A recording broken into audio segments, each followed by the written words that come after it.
Halo, halo, hai teman-teman semua. Kembali lagi dengan saya Fauzan Aprianto dengan nomor induk mahasiswa 23050760044 dari program studi pendidikan bahasa dan sastra Indonesia. Nah, di video kali ini kita akan membahas mengenai teori kritik sastra ekologi.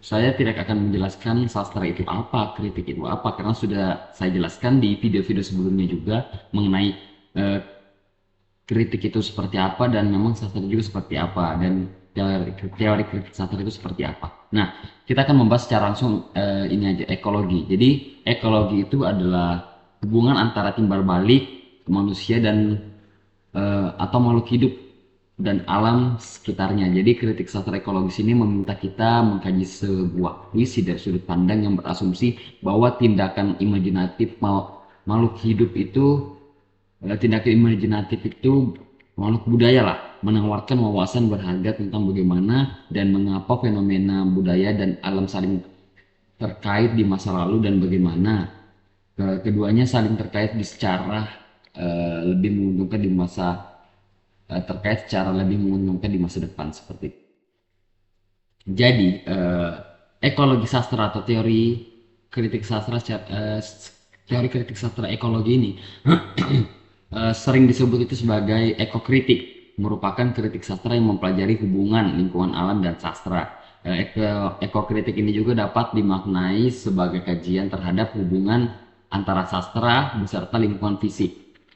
Pada hakikatnya, sebuah karya sastra itu tidak lepas dari yang namanya keadaan alam. Sastra itu merupakan sebuah konsep yang menyatu dalam kehidupan manusia yang selalu berhubungan dengan kebutuhan hidupnya. Jadi hampir setiap saat sebenarnya manusia itu bersastra sih kalau dipikir-pikir ya.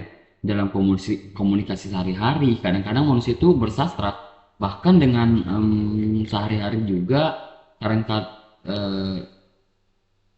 bahkan dengan diri sendiri pun ketika melakukan refleksi manusia juga bersastra apalagi ketika manusia itu sudah berbicara dengan kebutuhan aktualitas diri pasti sastra itu harus ada. Beberapa ahli mengemukakan pendapatnya mengenai ekokritik ini, yaitu yang pertama ada Cyril Glovelty mengungkapkan kalau memang secara kesimpulan aja secara garis besar dia ini mengeksplorasi isu-isu lingkungan melalui karya sastra, menghubungkan alam dengan budaya dan memperhatikan dampak manusia terhadap lingkungan. Mungkin contohnya saja ada novel dari novel pengarang itu dari Kalimantan Timur yaitu kalau dari orang Kaltim sendiri itu menyebutnya Kai Korilayun Rampan, Kai atau kakek. Nah, dalam salah satu novel itu yaitu judulnya Akiawan Asap itu membahas isu lingkungan atau memang kayak penebangan liar seperti apa dan dampaknya terhadap masyarakat atau memang sebaliknya seperti apa. Nah, itu bisa tuh jadi bahan kajian dalam ekokritik ini. Lalu yang kedua ada dari Endra Swara. Endra Swara ini mengungkapkan kalau menurutnya itu ekologi sastra itu mempelajari bagaimana cara manusia beradaptasi dan menjaga lingkungan dengan baik melalui karya sastra. Kalau beradaptasi iya, lalu juga sebaliknya seperti itu.